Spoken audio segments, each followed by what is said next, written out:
নির্বাচন নিয়ে সাধারণ মানুষজন কি ভাবছেন, বিশেষ করে শহরের বড় বড় শহরের বাইরে প্রান্তিক এলাকার মানুষজন কি ভাবছেন?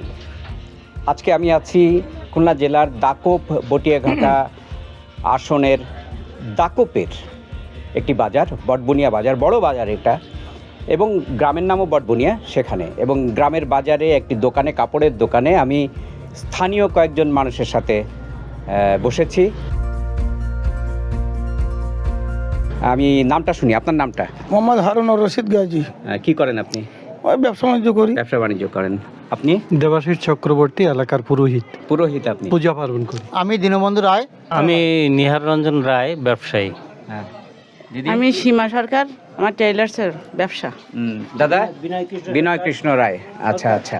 আপনাদের এখানে আসার আমার মূল উদ্দেশ্য বুঝতেই পারছেন না, যে এই যে নির্বাচন, এই নির্বাচন খুবই আলোচিত নির্বাচন, বিশেষ একটা প্রেক্ষাপটে এই নির্বাচনটা হচ্ছে, তাই না?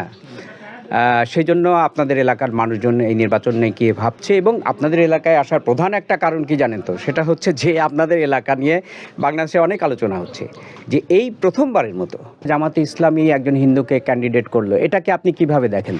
এটা অবাক হওয়ার কথা, কারণ কি যেহেতু ইসলামী পন্থী একটা দল একটা হিন্দুকে সেখানে নমিনেশন দিয়ে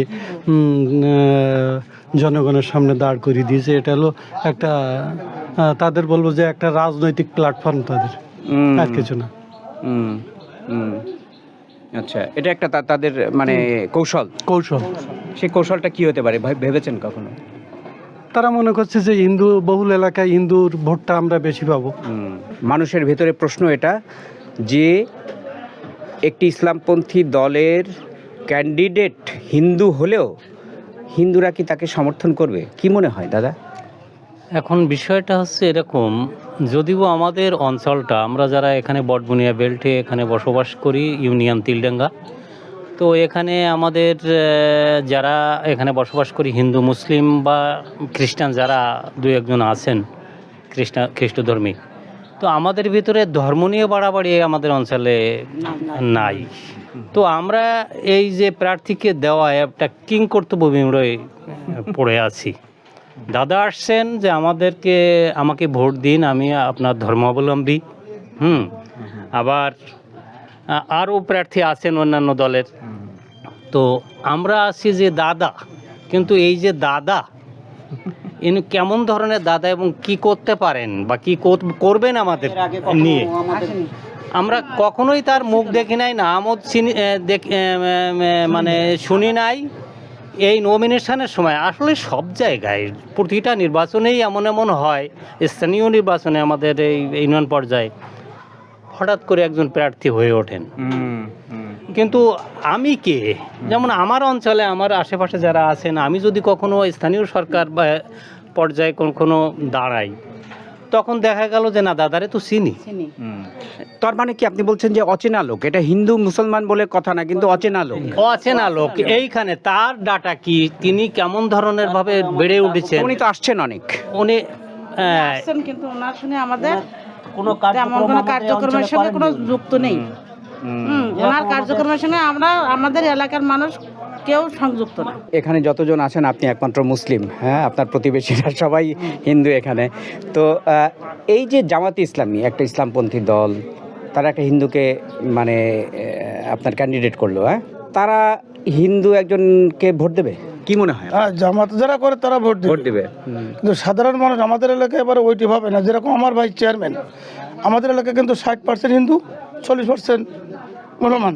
তা আমরা তো চেয়ারম্যান হয়েছি, তাহলে সাম্প্রদায়িক ইলেকশন এই জায়গায় হয় না। দেখে যোগ্য আমাদের এলাকায় ইয়াজা সাহেব 30 বছর এই জায়গায় গান টেনতে মামলা খাইছে, মোকদ্দমা অলি গলেছে মুখে মুখে তার নামটা। আর আমাদের একটা পার্টি তার কন্টেস্টে ভোট পাবে। আর মূলত আমাদের এখানে আওয়ামী লীগের কোনো প্রার্থী নাই। আওয়ামী লীগের একটা ভোট ব্যাংক আছে জায়গায়, ওই ভোটটা যে অংশে পড়বে সেই কোথায় যাবে সেই সংসদে যাবে। কোথায় যাবে ওখানে ওই ভোটটা সেটা বোঝা যায় না আলোচনা কোথায় দেবে। যেহেতু এখানে একটা সিদ্ধান্ত নেবেন মানুষজন, সিদ্ধান্ত নেবে। যদি ভোটটা যে লাইনে পড়বে, আওয়ামী লীগের ভোটটা যে লাইনে পড়বে সেই লাইনে সংসদ হতে হবে।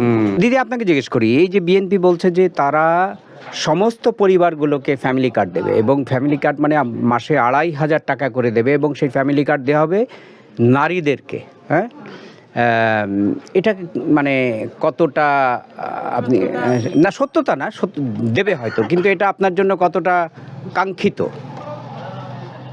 না, ফ্যামিলি কার্ড যদি দেওয়া হয় তাহলে যারা মানে নিছক গরিব, যাদের এর অবস্থা ভালো না, হ্যাঁ, তাদের জন্য খুবই উপকৃত হবে।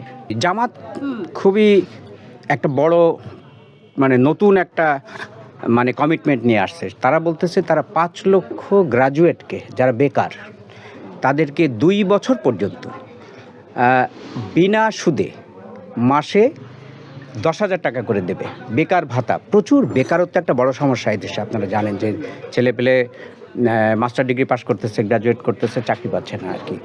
এটাকে কীভাবে দেখেন? না, তাহলে এটা নেগেটিভ, তাই? এটা ভালো না। তাই যদি ওই টাকা রিটার্ন হয় তাহলে কি করে বেকারত্ব কাটবে?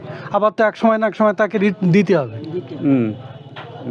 তা সে যদি 2 বছরে এটা এটা সারা পৃথিবীতে কিন্তু বেকার ভাতা ব্যাপারটা আছে আর কি, হ্যাঁ, যে বিগত সরকারের যে কর্মকাণ্ড থেকে আমি যেটা বুঝেছি যে এরকম মানে নির্বাচনের আগে যে প্রতিশ্রুতি বা যে এই জাতীয় ঘোষণাগুলো আসলে পরে তাদের যারা দলীয় সমর্থক নেতাকর্মী তারাই কিন্তু বেনিফিটেড বেশি হয়, কিন্তু সাধারণ মানে আপনি বলতেছেন যে ওদের লোকজনকেই দেবে আর কি যদি দেয়, তাই তো? আচ্ছা, গণভোট নিয়ে জানেন কিসের উপরে গণভোট হচ্ছে? গণভোটে তো আমাদের অস্তিত্বর একেবারে কনস্ট্যান্টলি একটা স্তম্ভ তৈরি করার, যেমন সাংবাদিক। এটা কি ইতিবাচক হিসাবে দেখছেন গণভোটটাকে? ইতিবাচক হিসেবে দিয়েছি। গণভোট হলে যে কটা এজেন্ডা দেখলাম, যেরকম রাষ্ট্রপতির ক্ষমতা আর প্রধানমন্ত্রীর ক্ষমতা সমঝোতা হবে, বিরোধী দল থেকে ডেপুটি স্পিকার হবে, তাহলে এক না একতন্ত্র কোনো দল করতে পারবে না। যারা দল তো সবাই করে না, সাধারণ লোক তো বহুত আছে, আর গরিব দরিদ্র ফ্যামিলি, তাদের জন্য অনেক ভালো যে সে তার অধিকার ফিরে পাবে। গণভোটটা হলে সাধারণ জনগণের ভালো। তো আপনারা হ্যাঁ না ভোট দেবেন সবাই ভাবতেছেন এটা? হ্যাঁ, না ভোট দেবে। হ্যাঁ না ভোট দেবেন। কোনো দল যাই বলুক না কোনো, হ্যাঁ ভোট আমরা দেবো দেশের স্বার্থে, জনগণের স্বার্থে হ্যাঁ ভোট দেবো। ও হ্যাঁ ভোটে দেবেন। কেউ ক্ষমতা অনেকে নাও তো দিতে পারে, হ্যাঁ, নাও তো দিতে পারে। গণভোটে অংশগ্রহণ করবো, এটাও একটা। আপনাদের অসংখ্য ধন্যবাদ, অসংখ্য ধন্যবাদ। নির্বাচন নিয়ে সাধারণ মানুষের ভাবনা শুনতে আমি আজকে সারাদিনই ছিলাম খুলনার দাকব বটিয়াঘাটা নির্বাচনী এলাকায়। আমি যাদের সাথে কথা বলেছি তাদের অধিকাংশই ছিলেন হিন্দু। কতগুলো প্রশ্ন করেছি, যেটা অনেকের মানে আছে, সেটা হচ্ছে যে গত 1.5 বছর ধরে হিন্দুদের ভেতরে যে নিরাপত্তাহীনতা বেড়েছে বলে যে কথাবার্তা শোনা যাচ্ছে, সে সম্পর্কে তারা কী ভাবেন, তাদের অভিজ্ঞতা কী। তারা বললেন যে আমরা ঠিক আছি, আমাদের এখানে কোনো অসুবিধা নেই, আমরা হিন্দু মুসলমান ভালো আছি। আরেকটি বিষয় জিজ্ঞেস করলাম যে তাদের এখানে একটি অভূতপূর্ব ঘটনা ঘটেছে, সেটা হচ্ছে জামাতে ইসলামী একজন হিন্দু ক্যান্ডিডেটকে তারা নির্ধারণ করেছে, তাদেরকে তারা ভোট দেবেন কিনা। একজন হিন্দু কিন্তু জামাতে ইসলামী করে, সে সম্পর্কে তারা বলেছেন, কে বলেছেন দিতে পারি না, হিন্দু মুসলিম কোনো ব্যাপার না। আরেকটি বিষয় সেটা হচ্ছে যে গণভোট নিয়ে তারা কি ভাবছেন।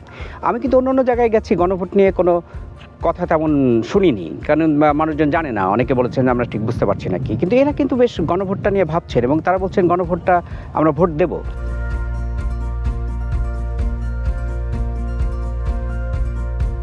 আজকের মতো আপনাদের কাছ থেকে বিদায় চাইছি।